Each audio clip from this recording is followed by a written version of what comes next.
আসসালামু আলাইকুম। হাই, কেমন আছেন সবাই? আশা করি ভালো আছেন।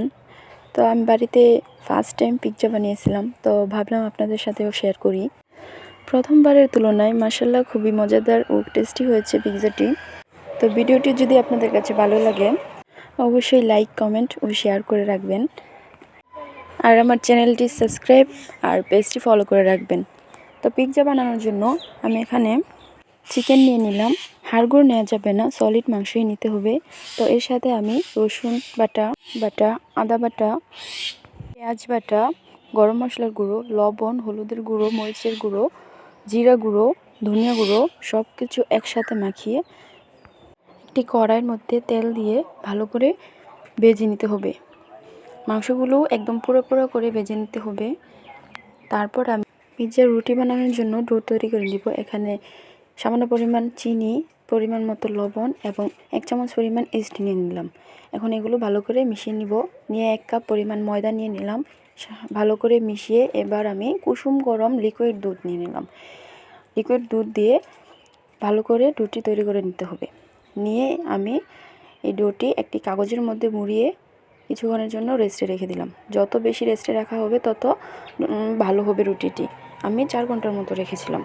7-8 ঘন্টা বা তার বেশি সময় ধরে রাখলে আরও বেশি ভালো। এদিকে আমি ডেকোরেশনের জন্য সব সবজি কেটে নিলাম।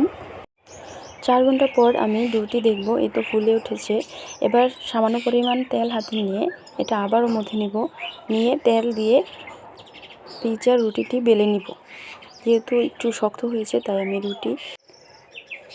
এবার একটি স্টিলের থালার মধ্যে সামান্য পরিমাণ তেল দিয়ে তেল ব্রাশ করে নিব যেন পিৎজাটি উপর থেকে উঠে আসে। এবার আমি রুটিটি বসিয়ে দিব।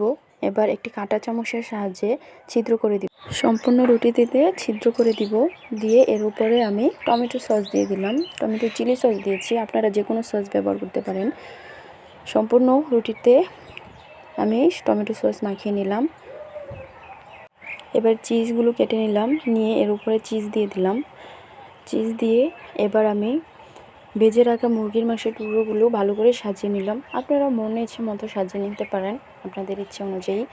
এই তো বেশি মুরগির মাংস দিলে বেশি স্বাদ, তাই দিলাম, আমি বাড়িয়ে দিলাম। এবার টমেটো, গাজর, পেঁয়াজ কুচি যেরকমভাবে আমি কেটেছি এরকম করে কেটে উপরে ডেকোরেশন করে নেবেন আপনাদের মন ইচ্ছা মতো। ধনিয়া পাতা দিয়ে দিলাম। এবার এর উপরে আবারও চিজ দিয়ে দিলাম। এই তো পিৎজাটি ডেকোরেশন করা হয়ে গেছে। এবার একটি লোহার তাওয়ার উপরে এই থালাটি বসিয়ে দিব। দিয়ে তারপর ঢাকনা দিয়ে ভালো করে ঢেকে দিব। এরপর যে চুলার হিট একদম কমিয়ে রেখেছিলাম, আমি আধা ঘন্টার মতো চুলার হিটে রেখেছিলাম। এই তো তৈরি হয়ে গেছে পিৎজা। এবার আমি ডেকোরেশনের জন্য পিৎজাটি নামিয়ে নিব। উপর থেকে টমেটো সস দিয়ে দিব। পিৎজাটি খাওয়ার জন্য আমি সাথে মায়োনিজ তৈরি করেছিলাম। তো এরকম আরও ভিডিও পেতে আমার চ্যানেলটি সাবস্ক্রাইব করে রাখবেন আর পেজটি ফলো করে রাখবেন। এই ভিডিওটি ফলো করে আপনারাও এরকম পিৎজা বাড়িতে বানিয়ে ফেলতে পারেন।